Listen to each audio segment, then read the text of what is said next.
It's fascinating, right? Like every time something like this happens where we have a very typical setup, the market surges by 64%, pulls back by 20, and everyone loses their fucking minds and bears get extremely cocky. And the same thing happens every single time. Everyone piles on in one direction, becoming extremely unnecessarily bearish, and then the market does the opposite and rises up. Exactly as we predicted right here. Let's cover what we're looking at from here. This puts Bitcoin in an extremely strong position, guys. Today is a Sunday, and we have now had the best weekly candle close. Well, it hasn't closed yet, my bad. We are potentially about to have the best weekly candle close that we could have asked for. We are now right back up, if we trace this orange line, to the previous FTX high. Now, this could still act as resistance, so we're not completely out of the woods yet, but Bitcoin has done some amazing things right here, and I am very happy to see this. Before I carry on, I want to give a huge shout out to those of you that have been taking advantage of these amazing opportunities using OKX as well. I know many of you guys have been taking advantage of this amazing offer right here. $20,000 in rewards available to you. You get the first 10K mystery box just for signing up, and then after you deposit and start trading, you can unlock another mystery box worth up to 10K. Bybit as well, guys, like I said, offering you guys up to $30,000 in rewards as well. Huge offers. Both of these things are available to you in the description down below. Go ahead and check them out, as well as Prime XBT with up to 7K, which you can get for trading indices, commodities, and forex. But back to the market here, very exciting time.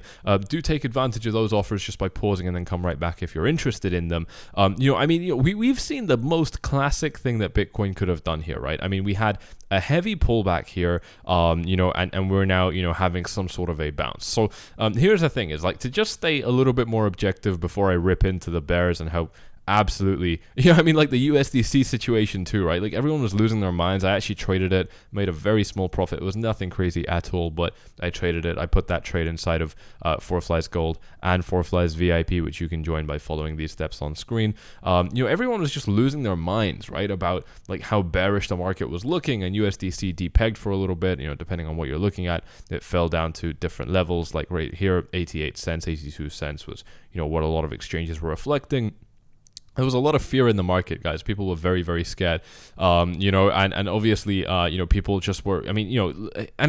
If you're very simple-minded, it almost makes sense, because if you replay the chart back here, then it kind of looks like a very steep sell-off. But steep sell-offs are exactly what lead into bounces, right? And this is what I want to talk about. Just kind of taking the cocky hat off for a second and leveling with you guys again for a minute here, is that this could still be quite bearish. What we did at the end of the day is lost what is, in my opinion, quite a critical area of support, and now we are just back testing it, right? So this very well could turn into an area of resistance where the market ends up dropping even lower. I don't want to see that happen, obviously, but I'm just telling you what I'm seeing here. One of the big warnings that I gave you guys is that if Bitcoin does manage to rise up a little bit higher, we could definitely end up finding some problems up here with this Ichimoku cloud. So we actually ended up rising, a fair bit earlier than, where the Ichimoku cloud is, which is really good, because it means that, we could just shoot up even higher, and we don't actually really have any resistance from this particular indicator until Bitcoin manages to rise up by another $1,500 from where we are right now. And by the way, from our low to our high, we are now up by $2,000 or 10%. So very good retracement. And it's not only this, right? One of the other things that I covered with you guys very briefly is the 200-day moving average. We've got the 200-day moving average right here that we bounced off of beautifully. Again, these are just the things that bears were quite massively ignoring. I mean, everyone just wanted to pile on that side. Like, I'm very used to getting a lot of hateful comments. That happens all the time as a YouTuber. I've been a YouTuber since I was 8 years old, so I've had this shit for a very long time. No one ever does it in person, obviously. But guys, lately it was heating up. I was like, all right, people are very excited to be saying horrible things on YouTube right now, and it's almost a sentiment indicator, right? I've said this a lot, like, I don't want to be like agreeing with everybody, I don't want to be part of the 90% and so on. This is like one of the most common things you hear me saying on my YouTube channel. When we have such extreme sentiment boiling over, where people are just saying all sorts of things that are just very extreme in one particular direction, but then you have a 200-day moving average, offering support. And when that 200-day moving average lines up with literally the single most important price level that Bitcoin has ever had over the last few years, the $20,000 level, this line right now sits at 19,700. I mean, that's confluence, guys. We've got multiple extremely significant signs at the same place here. It's quite hard to ignore, right? It's quite hard to ignore right here, which is very, very strong indeed. So, the only thing that we really have that I think could be worrying right now is this sideways range. Now, obviously, this is what provided resistance to, Bitcoin in the past and then triggered a very big sell-off. So this is not a small area of resistance as far as I'm concerned, right? This is something important and it is something that's worth paying attention to. However, if we are able to get a good bounce off this level, which so far we're kind of doing, then I'm not too worried. Something else that I want to point out to you guys, which I'm not sure how many of you would have been paying attention to at a time like this, is that if we take, let's go for another chart where I don't have any drawings. I think this chart should be fine. Yeah, this is the Fibonacci chart. If we take the Ichimoku cloud on the daily time frame, we can now see that we haven't actually had a close below the daily Ichimoku cloud here. Like, we've got really good signs here, right? This is definitely showing us that the Ichimoku cloud is working. This is the daily cloud, and you guys are going to remember from a long time ago I was saying that, look, we might not, like when we were over here, right, and we had the Ichimoku cloud starting to develop, it didn't really look like much that could be interesting. But if you just go back to my videos at the end of January, beginning of February, you would have constantly heard me saying that this isn't useful yet, but keep an eye on it, because if Bitcoin does get a big retracement down, this is going to be right there ready to save Bitcoin. I literally said like almost exactly those words multiple times. So, now that we're seeing that come into fruition, this is absolutely beautiful because we haven't actually closed below it. Now, does this mean that we can't have a bit of a dead cat bounce and then drop?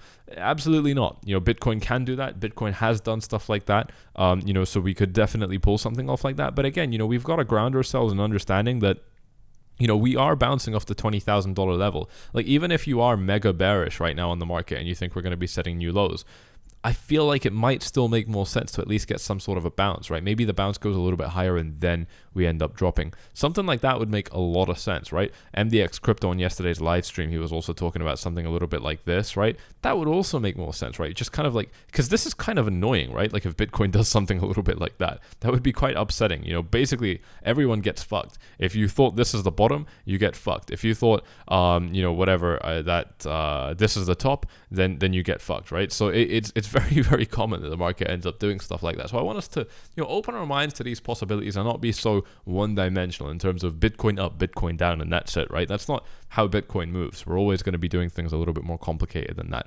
Now, zooming in a little bit more closely, it's pretty clear to see that this was a pump that, I don't necessarily want to use the word manipulation, but this was a pump that wasn't organic, right? I mean, this just kind of started out of nowhere. Again, and I've made this point a million times, you can pick out any news article you like and you can try and fit narratives to it, right? So if we open up Cointelegraph today, look at this. U.S. Treasury Janet Yellen, one of the most loved figures in the United States, working on SVB collapse. I guess we've got like some moderately circle plans to cover missing liquidity with corporate funds. It's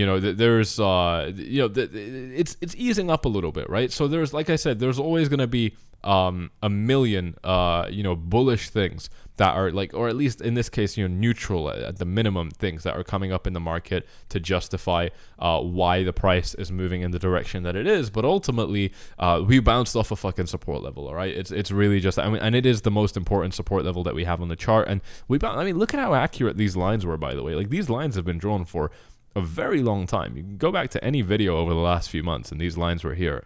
I think at least since like October, November, these lines have been around. I might be mistaken there, but around there, I think. And I haven't moved these lines. Very, very, very, very accurate. So we're seeing a nice bounce here, despite the fact that this did look like some sort of, inorganic price action. That stuff doesn't really matter to me. A lot of these bits of price action are quite inorganic, right? So, for example, a dump like this clearly isn't organic either. Something like this looks a little bit more organic, and then like this still looks organic. But here we're just kind of flat, and then bam, just a lightsaber down. So that kind of price action isn't really legit, but it can still stick around, right? So that's what I want you guys to keep in mind. I also want to make sure that we're not getting caught up with waves of news because of this pump, right? Asking things like, why did Bitcoin pump right now? It's not it's not the worst thing to do, but it's definitely not a productive question in my opinion. It's certainly not the most productive question that you could be asking at a time like this.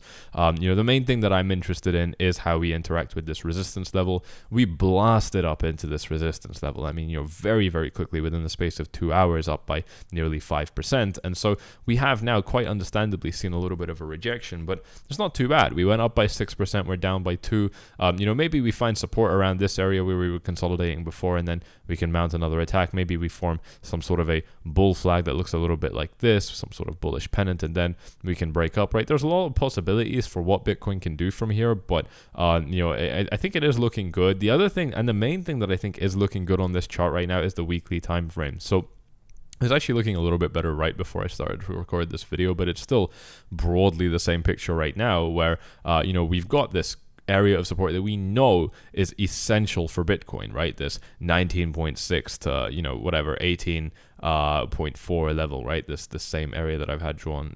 Lines are rough. It doesn't really matter right here that the levels are rough, but what we do have now, which is actually very, very significant, is quite a strong weekly candle, right? We've almost got a bullish hammer, and like I said, a few minutes before I started to record the video, Bitcoin was actually trading around 21.3, 21.4. So this looked like a really strong candle, where actually what we've got now is a situation where even now, more or less, the wick of our candle is bigger than the candle body, right? We're not actually quite there. It looks kind of even right now, but I think the wick is slightly larger than the actual candle. And the point is that, we've got another 4 hours until this candle closes.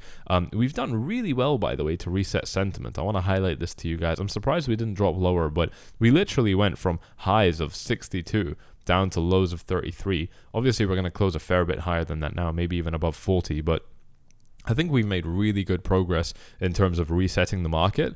Like I was saying to you guys, I wasn't a fan of the long and short ratio. There were still too many people going long. But again, when every other sign was telling me that the market should be rising up, that's why I was so sure of it, right? And it was like in the face of a lot of resistance, right? A lot of people just did not like the idea of me saying that Bitcoin could be going up. But again, this is the kind of thing that, I can't stress this enough. Like, it's so easy to get swept away in this hype, but hopefully it doesn't take too many instances of getting smacked in the face because you just believed the hype and jumped on the fucking bandwagon. Hopefully it doesn't take too many of those instances, for you to learn that actually, it makes more sense to, at times like this, just have more awareness. Honestly, just have more self-awareness of what's going on. It's just way, way, way too easy. Like when you're watching the price and the price is actually down here and it looks like the candle's just gonna rip into another horrible candle, to actually just take a step back and be like, yo, are we at support? Like basic questions. And so, in response to this weekly candle now, we've actually got, look, it's still not amazing. I want to be very clear with you. It's still not amazing, but I'll tell you what is very good is that, again, the market has now gone up by 64% and has now retraced by more than 20%, by about 22, and we're only down to a 16-17% retracement now. So we have very, very clearly managed to just grab some liquidity down here and then move back up. Now, again, it's about, do we keep this or do we continue to drop back down? But if we do keep this, if we do have things like the weekly close showing up at a time like this right now at these pretty decent price levels, right? We've recovered quite a bit of the bearish price action that actually happened here. If we manage to keep this on our weekly close, I think Bitcoin's going to be in a really good position to continue to rally up, because really all that's going to mean is that we've successfully retested a very strong area of support after a very strong rally. We've given the bears a chance to exit. Any Bitcoins that wanted to get out of the market, any Bitcoins that would have panic sold in this market, any Bitcoins that wanted to take profit of this rally have now been bought up. And that's a really big deal, right? If you've got people, I just want, like, from a psychological perspective, I want to break this down for you guys a little bit more. If you've got a lot of people that wanted to offload their Bitcoin, obviously those Bitcoins would have been at a higher probability of being sold off. But now a bunch of people have bought them up. A bunch of people who are clearly smarter have bought those Bitcoins up. USDC, when USDC was trading at 88 cents, it was the most obvious trade ever to buy more USDC. That's why I bought USDC as well, right? Something that's supposed to be $1, something that's backed by Circle and by extension Goldman Sachs, something that's regulated in the United States. That's supposed to be trading at $1 wasn't at $1, right? It was the most obvious buy ever. The only reason I closed it, by the way, was because I closed it when USDC was trading at 98 cents, and you've only got 2 cents more of upside, right? Like, there's not actually much more profit that you can make. But on the flip side, like on the off chance that actually, some bad catastrophe happens with USDC, I would just rather not. It's just there wasn't enough upside remaining compared to the potential of downside coming back. What I know for sure is that USDC is not going to trade above, or it's not going to trade significantly above $1. But what I don't know for sure is if there's going to be another like flash crash, for example. So these are the kind of things that we were talking about in the previous video. You would have seen all about that. You would have heard all about that if you watched it, if you were subscribed and you got the bell icon checked. So double check that you've gone ahead and done that. But yeah, I can't stress enough this weekly close. It's a really, really big deal purely because of, the back test of support. It would make a lot of sense if we end up seeing actually a really nice rally now, something that looks a little bit perhaps like this, just kind of leading on from where we are right now. In fact, let me see if I can just get, some better candles that, I don't know, just look a little bit nicer to draw. I think candles like this would be, something a little bit like this, right? It would make sense that we do. You know what I mean? I think it, maybe this is a little bit too straight, a little bit too consistent, but I think that, we shouldn't rule out something like this at a time like this now. We have now seen that, the market has retraced and successfully bounced up a little bit. Again, a lot of this depends on the close. It depends on the daily close as well. Our daily candle looks beautiful, but we need to close a little bit higher because this does look like a rejection. One of the key things that this could do for the market, and I don't know if many people are considering this, is that it could just put Bitcoin range bound. It could put Bitcoin range bound between the FTX high and the $20,000 support area, so that we just kind of, do something a little bit like this. For now, this area continues to be a good point to look at Bitcoin. And for now, yeah, this area up here continues to be resistance. However, again, I think there's quite a good argument to make that Bitcoin can break it. And if Bitcoin does break this area of resistance, I'm going to be looking at a very easy rally up to 22.7. This is going to be a little bit more problematic for Bitcoin potentially. Actually, no, I think this is going to be a stronger area. I said that before. I'm not actually too worried about 22.7, but it's still an area of resistance, right? And so again, every time we kind of punch up to these levels, there's a chance we get rejected, and by extension of that, there's actually a chance that we just kind of go range bound for a little bit. So I want you guys to be aware of that. Some sort of a rejection like this putting us in a sideways trading range, perhaps then we eventually, pull something off like that. But this is going to be the big deal. If we reclaim this, then we're almost definitely going to be going up here. I know that we have one more resistance level in between, but I'm not worried about 23.8. I don't think that's going to be particularly challenging for Bitcoin. That's what I said previously, and it actually wasn't the case. We ended up coming down for support, but the next time Bitcoin broke it. So I'm not worried about this area. The main area that I think could be problematic for Bitcoin is this one. I feel like this one could be inconvenient, but the thing is that if we do recover this one, it's just a really strong sign for the bulls, right? Showing us that we've got green fucking lights right now to take this torch forward, especially after such a big pullback, after such a nice retracement upwards as well. It looks pretty healthy overall. That's why I think that like this level is really the main one, right? If we're able to get above this one, then this just, I think there could even just be good enough bull sentiment to take this thing higher. To be quite honest with you guys, if we see this kind of follow through with the S&P 500 as well, then that's it. That's all that we need. S&P 500 is at its bounce zone. Bitcoin was at its bounce zone, and Bitcoin did something very impressive with it. If we see something similar with the S&P 500 now, that would be absolutely fantastic. The dollar has not continued trading yet. Opens in 47 minutes. So 47 minutes from now, we're going to see what happens to the dollar. If we continue to see the dollar dropping, which is what we predicted from this resistance level, then that's even more reason for indices like the S&P 500 to rise up from. Fuck me, that was scary. I hope that's not a copyright claim. Why is my ringtone so loud as well? If we continue to see upside from the if we continue to see a drop from the dollar, then I definitely think that we could be looking at a little bit of a rally for the S&P 500, and that is something that I would be interested in taking a look at as well, because I think that would definitely lead other assets like Bitcoin to follow on as well and see some nice rallies. So lots of very interesting things going on here. Still definitely got resistance up ahead, even right now where we are. 4-hour EMA ribbon definitely working against us. this is something to keep in mind. This is something to be aware of. But for now, I'm not too worried about it because, again, I am just more focused on the fact that we have come down for a retracement. There is daily resistance. We're getting daily EMA flips as well, which is not good. There's 4-hour resistance, but we have broken all of our 1-hour resistance. 1-hour EMA resistance is gone. 1-hour Ichimoku resistance is gone.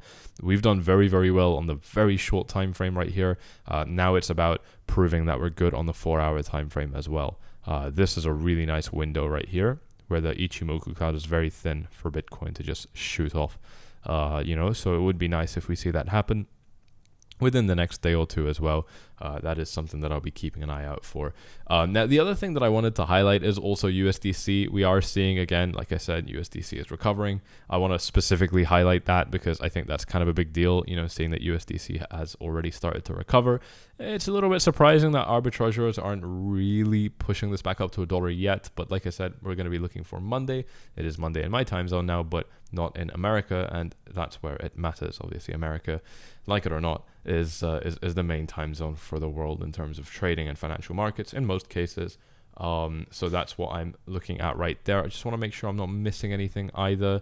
Got some other things I want to talk about with regards to weighted moving averages, but I think I'm going to be saving that for the next one. So if you have enjoyed this one, guys, you know exactly what to do. Go ahead and check out Bybit. You're getting up to 30k in rewards, literally just free money deposited into your account that you can trade with. Very, very cool indeed. And OKX offering you the same thing. Well, something similar, not exactly the same. You're getting up to 20k here in rewards. You get up to 10k just for signing up, and then after you start depositing and trading, you can get up to 10k again. So 20k total there in Prime XBT. Stack that, and you got $57,000 in bonuses and rewards when you use my links down below. So very easy to do. If you've already got an account on any of these places, you can just make a new one and get the same stuff anyway, which is really, really cool because, again, it's just free stuff that you haven't had before.